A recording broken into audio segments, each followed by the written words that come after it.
Good day, friends, and welcome to another discussion in the English language.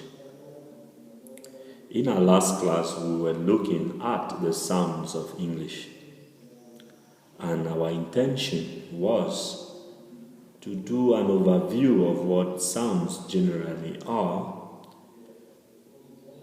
how they can help us as users of the English language to better pronounce words, and even to learn how to syllabify, that is, to split words. We ended up by saying that a mastery of the sounds of English and a clear-cut demarcation of what sounds do, which are different from what letters of the English alphabet do, we will be able to enhance a perfect English accent. And wherever we speak, people will enjoy us. That was it in summary.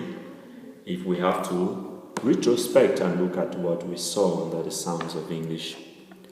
Today, our lesson will be on something that is closely related to the sounds of English. It is called syllabification.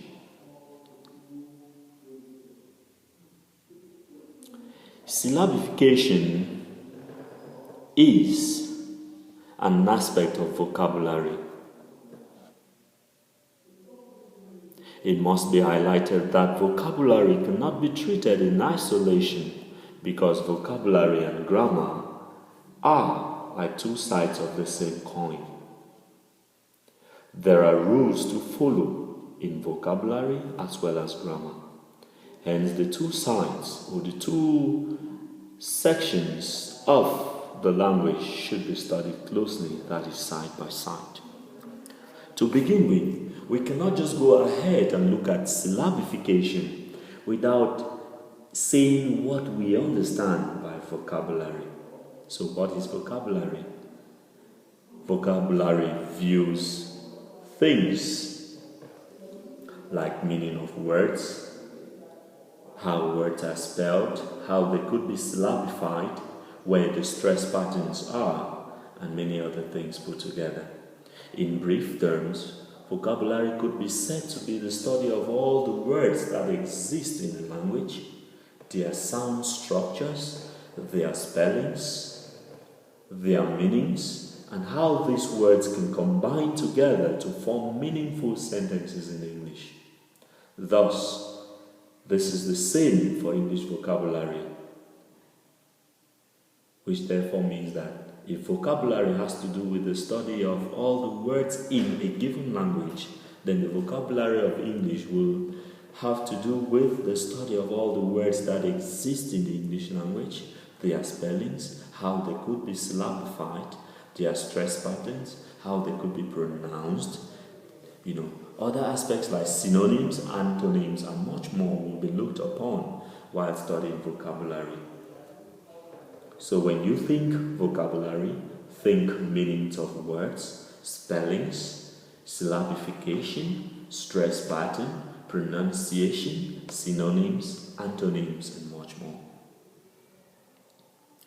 It should be noted or stressed here that a mastery of sounds enhances syllabification. The question is how? When we looked at sounds, we said that as the letters are written, they are the representations of the raw form of themselves, which is called sounds. When you master sounds, you go further to master sound segments that make up a word. And those sound segments are in themselves the various parts that make up a word. And if you were to study syllabification, each sound segment represents a syllable. What then can we say syllabification is? What is syllabification? By syllabification, we mean the process by which words are split according to the number of sound segments which these words have or which the words are composed of. Words in English have different number of syllables depending on the sound formations. Better still, depending on the length of a word, you could generate the number of syllables that make up the word.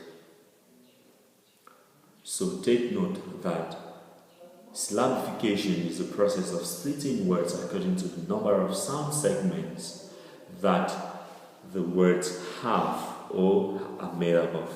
That is the take-home message for today. Syllabification is the process whereby words are split according to the number of sound segments which the words are made up of. Another thing which we will notice is that in order for us to study syllabification and hit our chest and say that syllabification can help us, we must look at the various ways through which syllabification can be understood. Now, we are talking about things like monosyllabic words, disyllabic words, trisyllabic words, or there can even be more syllables due to the length of the words. So words are syllabified, as you can find on the board, depending greatly on the length of the word. So there are different types of syllables or different numbers of syllables that words could have. As we find on the board, we will begin with the monosyllabic type of words. As we must know already, mono means one. So the examples on the board are words that are made up of one syllable. A word that has only one syllable should be stressed just once, and the stress should be hard enough. The words are car, man, dog, seat, sound, long, leg, look, see, send, stand, laugh, go, rich, poor, etc. You must have noticed that I pronounced these words with some difference of energy. That's to tell you that every monosyllabic word is stressed. When we come to stress, we shall understand. But by stress here, we mean the amount of energy that is placed on a specific syllable in a word that makes it or gives it a different level of pronunciation, greatly different from the other syllables or sound segments of the word. Again, we have disyllabic words.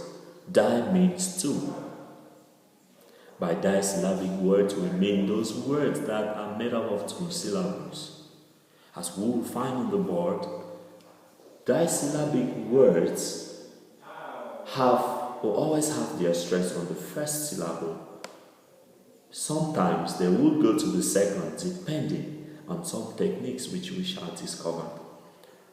So, the disyllabic words on the board, as they are being written, are serpent, diary, center, teacher, doctor, driver, slumber, culture, moving, English, and much more. Story is another word. So, when pronouncing a word that is disyllabic in nature, make sure that the first sound segments have that amount of energy that the other sound segments do not have. Let us now move over to trisyllabic words. By tri, we means three. Those words that fall under trisyllabic have three different sound segments that make up the words. The words are salvation, solution, Cameroon, deliver, guarantee, progression, the progression, computer, medicine, or better still, medical. Solomon,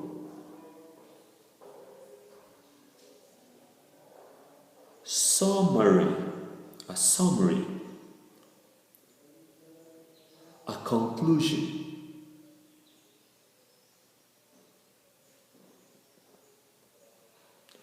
Those words have 3 syllables, and as I was pronouncing the words out, you must have taken note that I was stressing the syllables that should carry the stress.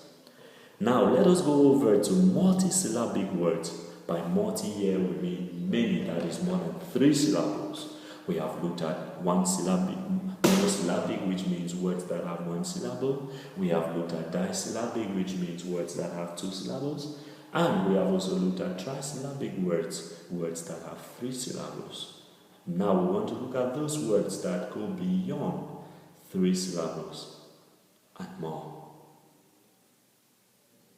Since we already mentioned that the length of a word determines the number of syllables or sound segments that the word will have, you would notice that these words that fall under multisyllabic words are longer in length compared to the tri, di, and monosyllabic words already seen above. Let us now together look at the words. We could read them together. Constitutional, independence, Africanization, inconvenience, syllabification, which is the lesson and vogue, antibiotics, stigmatization, Anglophone, identification, and much more.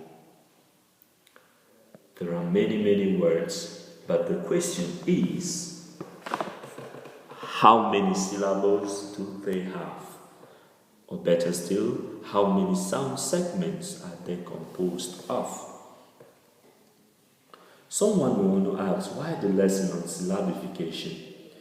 It is a very delicate and sensitive issue because today many people pronounce words differently, or they misspell these words simply because they do not master or they haven't yet mastered the syllabification of these words. If you can succeed to syllabify a word very well, then it is obvious that you will want to look at the sounds that make up each segment of the various syllables in the word, and next you want to look at the number of syllables that make up the word. So, how important is syllabification? Syllabification serves as a guide for us, learners of the language, to master the stress pattern of words.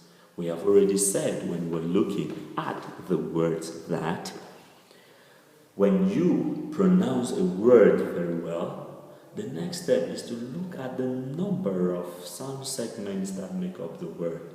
Then, the next thing is where the stress should be put while pronouncing the word. Stress is that amount of difference in energy that is placed on a particular sound vis-a-vis other sounds in the same word. Next, syllabification helps us in the enhancement of a perfect pronunciation in English. In other words, syllabification helps us to pronounce words well. Like already said, if we master how words are pronounced, then it is obvious that we will know how those words are spelled. A study of syllabification helps us to improve our spelling skills. When you know how to spell words well, you will obviously know how to pronounce them. And moreover, you will want to always tell the number of sound segments or syllables that make up a word. Syllabification also helps us to build our knowledge of sounds. We already looked at the sounds of English and discovered that each word is composed of numerous sounds put together. And as we look at what those sounds are all about, and what the sounds combine to form, it is obvious that we should also see them as a leeway to our knowledge of syllabification. To end, this lesson set out to discuss syllabification in the English language. And this is because in vocabulary, as you look at reading comprehension passages and even listening comprehension passages, your vocabulary will always be tested.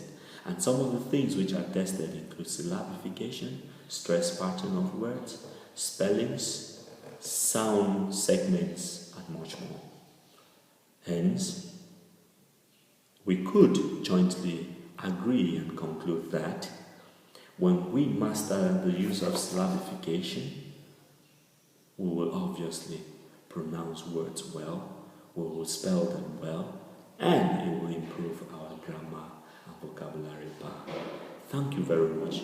It has been your English companion from this end saying goodbye and wishing to meet you in our next